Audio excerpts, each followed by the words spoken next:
belum? Enggak. Nggak pernah. Belum. Jadi kalau Ganjar nomor 1 menurut Ibu? Enggak. Makasih ya, makasih. Ibu pernah disurvei capres selama ini? Pernah disurvei?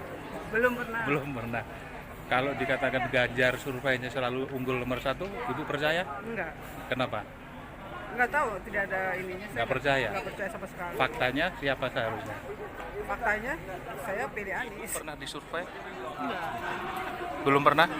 Dalam 3 bulan terakhir? Nggak pernah ikut Nggak pernah survei? kayak gitu. Oh, nggak pernah ya? Yang jelas Jadi, udah jelas itu surveinya survei bayaran aja. oh gitu. Tapi katanya Ganjar unggul. Ya terserah dia. Ibu percaya? Itu kan versi dia. Oke, Versi dia, versi Oke. bayarannya, silakan aja. Oke. Gitu. Kan Dengan yang Ibu siapa?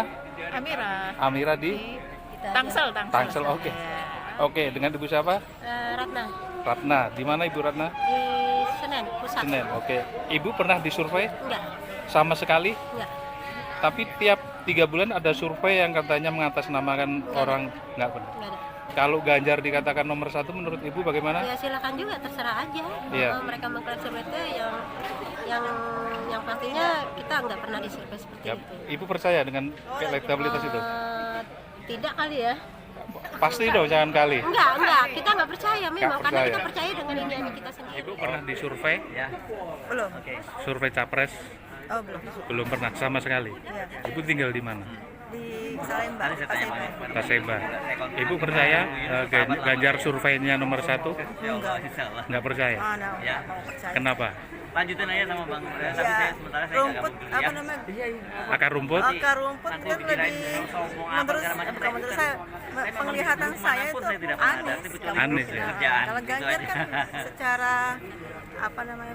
Secara sifat juga nggak bagus ya kan. Ya, terus apa namanya? Hasil kerja juga nggak kelihatan, malah makin runyam kan, Iya. miskin.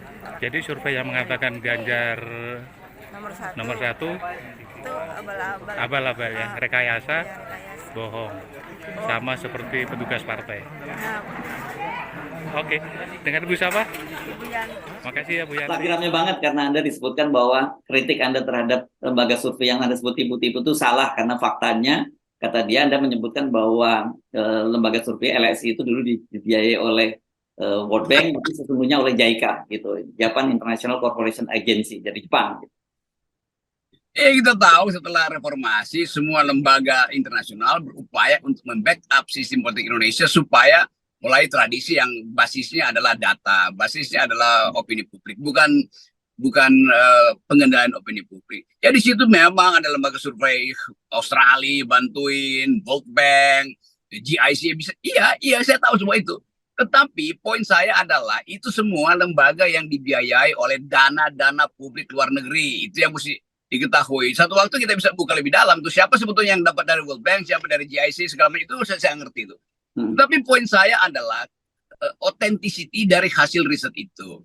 Kemampuan kita untuk mengakses data itu kan terbatas. Karena kita nggak bisa lakukan penelitian sejenis. Karena mereka langsung klaim bahwa ini udah final segala macam. Jadi secara metodologi itu ngaco. Jadi itu poinnya. Yang kedua, secara etis nggak ada satupun lembaga yang mau mempertanggungjawabkan bahwa duit itu duit pesanan partai. Kan itu intinya kan. Jadi bukan asal usul lembaga itu. Asal usul lembaga itu dari awal itu adalah hasil kompromi dunia. Dunia pada waktu itu mulai masuk dalam transisi demokrasi ketiga, gelombang ketiga dipromosikan oleh Huntington, Afghanistan, Indonesia, Filipina, itu semua satu paket. Jadi bukan cuma Indonesia yang dapat dana dari asing, itu intinya.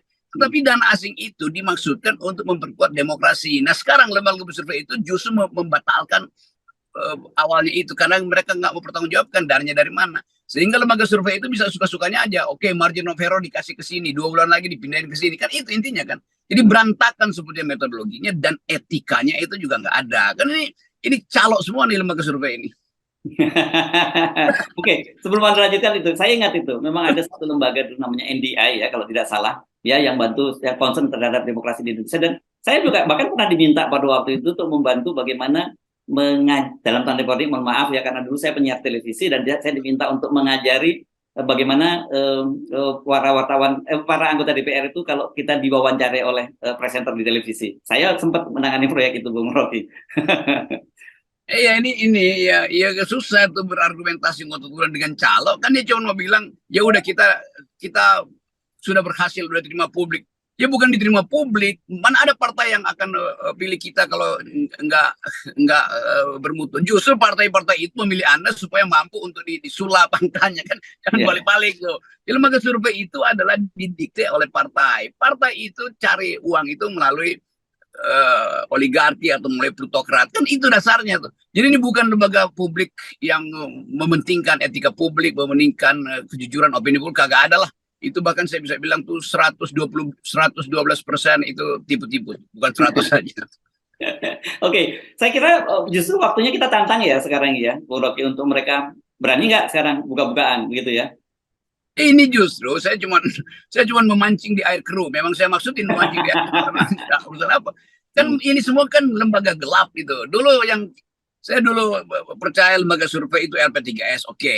Yang kedua dulu ada yang namanya Danareksa, itu betul-betul metodologinya bagus betul. Walaupun itu Danareksa itu survei pasar, survei konsumen, tetapi dia mampu mempertanggungjawabkan metodologinya tuh. Saya sih dulu rada bagus, kemudian berubah tuh. Bahkan Kompas juga nggak itu ya saya nggak peduli, tapi saya anggap udahlah itu ada mainan juga di situ tuh. Demikian juga lembaga survei. Jadi pukul rata itu 120% itu tipu menipu tuh. Itu dasarnya tuh. Bahkan ada lembaga yang udah kalah, udah salah tapi masih ngotot bahwa ya itu kan kekeliruan responin apa-apa. Kan beberapa banyak lembaga yang gagal melakukan kesamaan data itu kan. Jadi yang gagal di pemilu kemarin juga banyak itu. Nah sekarang kita lihat bagaimana lembaga-lembaga ini kalau metodologinya mirip-mirip ya mesti hasilnya mirip-mirip. Ini tiba-tiba 1 minggu kemudian beda, Prabowo beda sama minggu yang lalu, Ganjar beda dengan 3 jam yang lalu. Pasti dalam 3 jam berubah hasilnya kan. Jadi dia surveinya per detik apa. Jadi hal-hal semacam itu, apalagi Anies gitu kan, udah nggak pernah muncul di.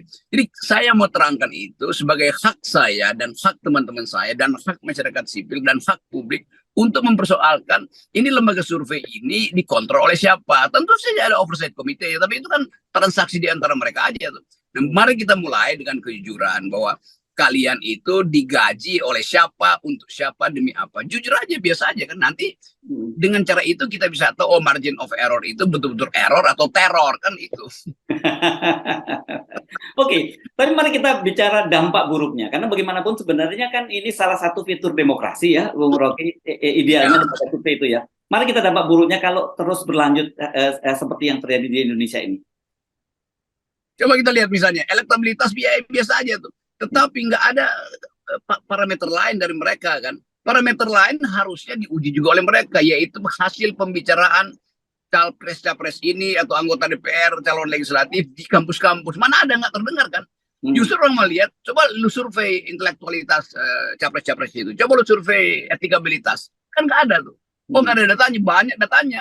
Lakukan aja cross tabulasi antara apa yang diucapkan oleh partai dan apa yang diucapkan oleh si calon di depan mahasiswa yang memang nggak pernah datang gitu, diundang mahasiswa tuh yang takut untuk bertemu dengan oposisi kan itu kasarnya. Jadi udahlah ini cawe-cawe lembaga survei juga ini memperburuk demokrasi itu. Ya, oke.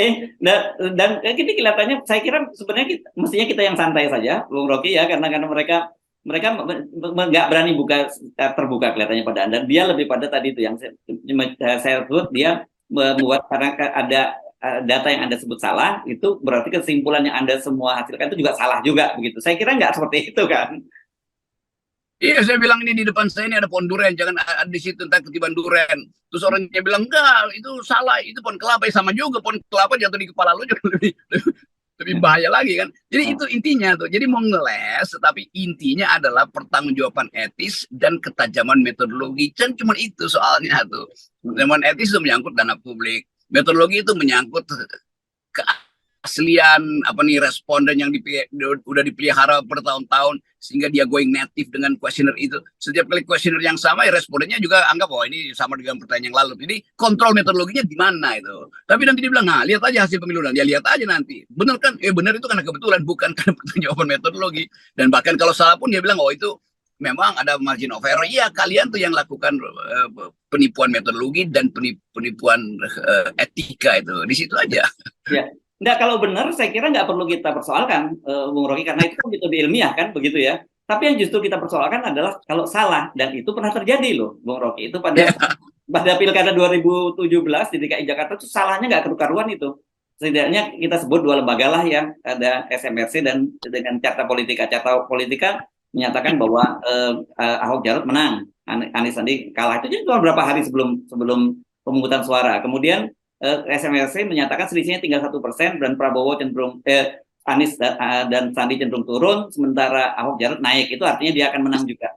Tapi margin kemudian kan ternyata kemenangannya 16% lebih itu Anies Baswedan dan Sandiaga Uno. Harusnya lembaga semacam gini ya harus diberi sanksi gitu, harus mempertanggungjawabkan. Saya bisa duga dengan kuat bagaimana lembaga-lembaga survei itu, war room-nya itu atau pusat analisa data itu handphonenya itu terbuka untuk diintervensi oleh pemesannya. Bahkan si pemesan bisa masuk di ruang analisis data kok. Jadi kita mesti membayangkan kejadian semacam itu. Nah itu yang menunjukkan dari awal bahwa ini lembaga survei dia lebih banyak merusak demokrasi daripada berupaya untuk memperkuat institusi kan. Kan kita nggak pernah dengar ada semacam public expose yang dibuka datanya, dipertanggungjawabkan metodologinya.